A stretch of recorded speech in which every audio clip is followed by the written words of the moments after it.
வணக்கம். இலங்கை செய்திகளுடன் நான் நிரோஷன். விரிவான செய்திகளுக்கு முன் தலைப்புச் செய்திகள்.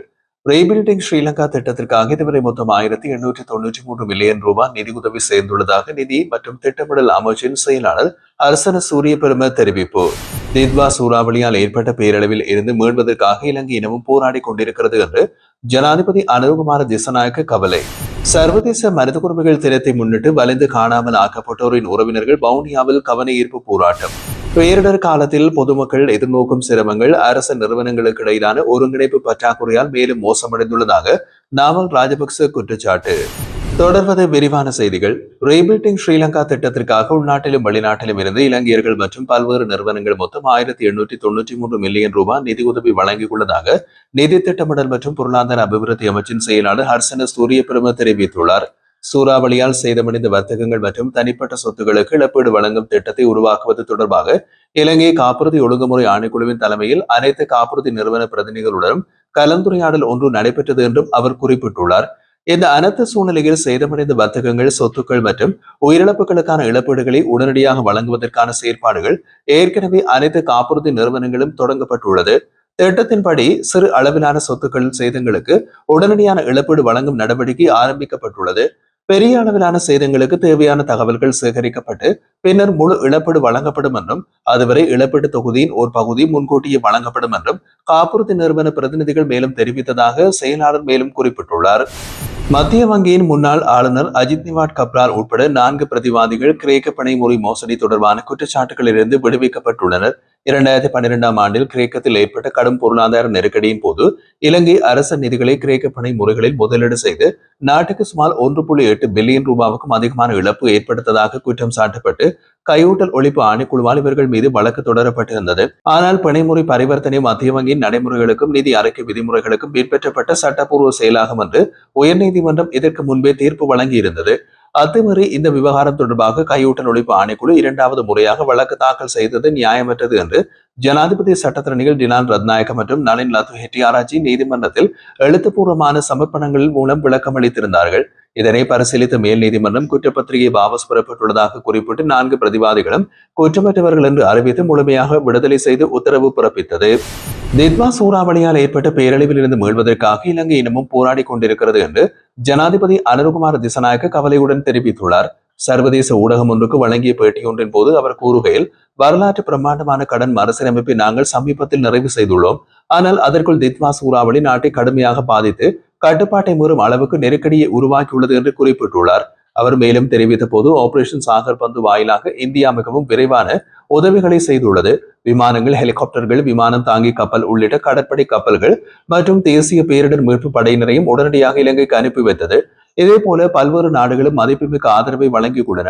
அவர்களுக்கும் இலங்கை அரசாங்கம் சார்பாகவும் பாதிக்கப்பட்ட மக்களுக்காகவும் நன்றிகளை தெரிவித்துக் கொள்கின்றோம். நாட்டின் வெளிவிவகார மற்றும் பாதுகாப்பு கொள்கைகளை பற்றி பேசிய அவர், இலங்கைக்கு வெற்றி என்பது சந்தை அணுகலை விரிவுபடுத்துவதும் முதலீட்டு ஓட்டங்களை பலப்படுத்துவதுமாகும். இந்திய பெருங்கடலில் ஒரு நிலையான நம்பகமான கூட்டாளியான இலங்கையை நிலைநிறுத்துவதற்காக அமெரிக்க ஜனாதிபதி ட்ரம்ப் நிர்வாகத்துடன் நாங்கள் ஒத்துழைத்து செயற்படுகின்றோம். எனினும் வெளிநாட்டு ராணுவ தளங்களை இலங்கையில் அனுமதிக்க மாட்டோம் என்பதை தெளிவாக தெரிவிக்கின்றோம் என்றும் அவர் உறுதியளித்தார். கொழும்பு துறைமுக நகரத்தை பற்றி கருத்து தெரிவித்த ஜனாதிபதி, அது முதன்மையான ஒரு வணிக மையமாகும். வேலைவாய்ப்புகளை உருவாக்கவும் முதலீடுகளை ஈர்க்கவும் நாட்டிற்கு வருமானத்தை பெற்றுத்தரவும் வடிவமைக்கப்பட்டுள்ளது என்று குறிப்பிட்டுள்ளார். சர்வதேச மனித உரிமைகள் தினத்தை முன்னிட்டு வலிந்து காணாமல் ஆக்கப்பட்டோரின் உறவினர்கள் வவுனியாவில் கவனஈர்ப்பு போராட்டம் ஒன்றை நடத்தியுள்ளனர். வவுனியா பழைய பேருந்து நிலையம் முன்பாக இன்றைய தினம் புதன்கிழமை இடம்பெற்ற இந்த ஆர்ப்பாட்டத்தில் காணாமல் ஆக்கப்பட்டோரின் தாய்மார்கள் தங்கள் உறவுகளின் புகைப்படங்களையும் மேந்தி நீதி கோரி எழுதப்பட்ட பதாதைகளை மேந்தி போராட்டத்தில் ஈடுபட்டனர். சர்வதேச மனித உரிமைகள் தினம் என்று, ஆனால் எமது காணாமல் ஆக்கப்பட்ட உறவுகள் எங்கே, அவர்களுக்கான நீதி இனமும் கிடைக்கவில்லை என்று அவர்கள் கோரிக்கைகள் முழங்கியிருந்தன. மேலும் அரசியல் கைதிகளுக்கான விடுதலை வலியுறுத்தியதோடு பௌத்தமயமாக்கல் முயற்சிகளுக்கு எதிராகவும் அவர்கள் தங்கள் எதிர்ப்பை வெளிப்படுத்தினர்.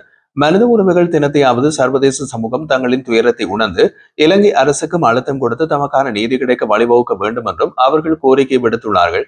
இந்த போராட்டத்தில் பங்கேற்று காணாமல் ஆக்கப்பட்டோரின் தாய்மார்கள் பலரும் கண்ணீர் மல்க தங்கள் வேதனைகளை வெளிப்படுத்தியிருந்தமையும் குறிப்பிடத்தக்கது.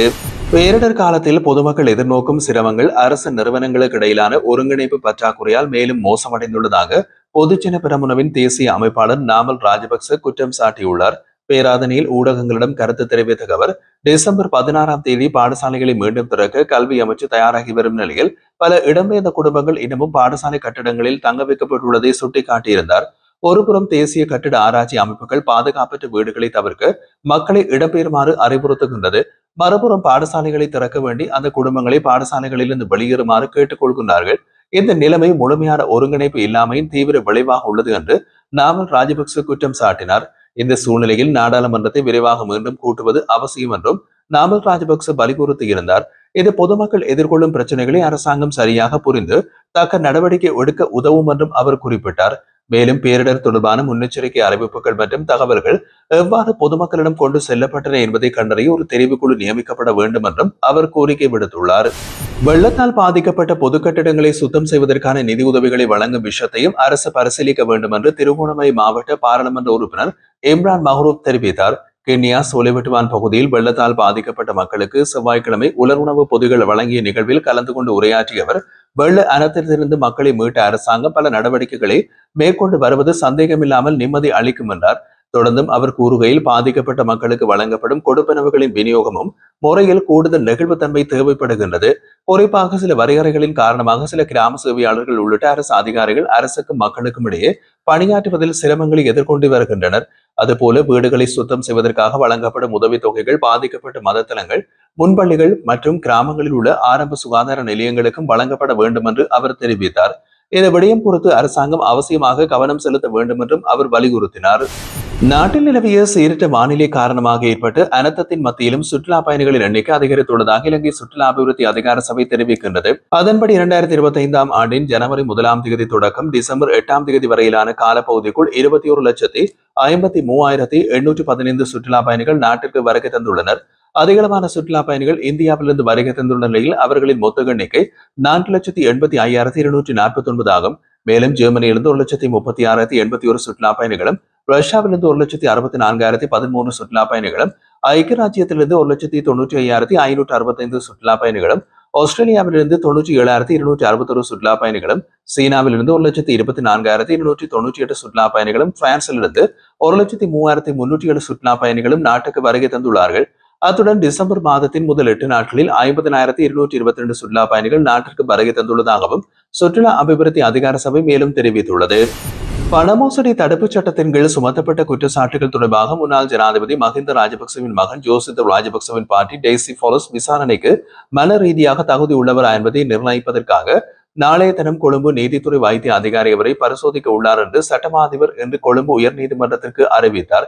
இந்த வழக்கு இன்று உயர்நீதிமன்றத்தில் ரஷ்மி சிங்கப்புலி முன்னிலையில் எடுத்துக் கொள்ளப்பட்டது. பிரதிவாதி டெய்சி ஃபாலஸ் சார்பில் முன்னிலையான சட்டத்தரணி அவரது வாடிக்கையாளர் டிமென்ஷியா மற்றும் அல்சைமர் நோயினால் பாதிக்கப்பட்டுள்ளதாக நீதிமன்றத்தில் தெரிவித்தார். இதன் பேரில் டெய்சி ஃபாலஸ் விசாரணைக்கு முன்னிலையாக மனநிலையாக தகுதியற்றவர் என்று அவரது சட்டத்தரணி கருத்து முன்வைத்ததாகவும் அதனைத் தொடர்ந்து அவர் விசாரணைக்கு மன ரீதியாக தகுதியானவரா என்பதை உறுதிப்படுத்த நீதித்துறை வைத்திய அதிகாரிடமிருந்து விசேட மருத்துவ அறிக்கையை பெற நீதிமன்றம் உத்தரவிட்டதாகவும் அரசு சட்டத்தரணி தெரிவித்தார். நீதிமன்றத்தினுடைய உத்தரவின்படி பிரதிவாதிகள் நாளை சம்பந்தப்பட்ட மருத்துவ பரிசோதனைகளுக்கு ஆஜராக இருப்பார்கள் என்றும் அரசு சட்டத்தரணி குறிப்பிட்டுள்ளார். மருத்துவ அறிக்கை சமர்ப்பிக்கப்பட்ட பின் வழக்கு மீண்டும் பரிசீலிக்கப்படும் எனவும் தெரிவிக்கப்பட்டது. இதனை முன்னிட்டு அறிக்கை கிடைக்கும் வரை வழக்கை ஒத்திவைக்குமாறு அரசு சட்டத்தரணி கோரிக்கை விடுத்தார். உண்மைகளை பரிசீலித்த நீதிபதி வழக்கை வரும் பிப்ரவரி 9ஆம் தேதி மீண்டும் எடுத்துக்கொள்ள உத்தரவிட்டார். சட்டவிரோதமாக ஈட்டிய 59 மில்லியனுக்கும் அதிகமான தொகையை பயன்படுத்தி பெறுமதியான சொத்துக்கள் பெற்றதாக முன்னாள் ஜனாதிபதி மஹிந்த ராஜபக்சவும் டெய்சி ஃபாலஸ்டும் குற்றம் சாட்டப்பட்டிருந்தமை குறிப்பிடத்தக்கது. சட்டவிரோதமாக ஈட்டிய 59 மில்லியனுக்கும் அதிகமான தொகையை பயன்படுத்தி பெறுமதியான சொத்துக்கள் பெற்றதாக முன்னாள் ஜனாதிபதி மஹிந்த ராஜபக்சவின் மகன் ஜோசித்த ராஜபக்சவும் டெய்சி ஃபாலஸ்டும் குற்றம் சாட்டப்பட்டிருப்பது குறிப்பிடத்தக்கது.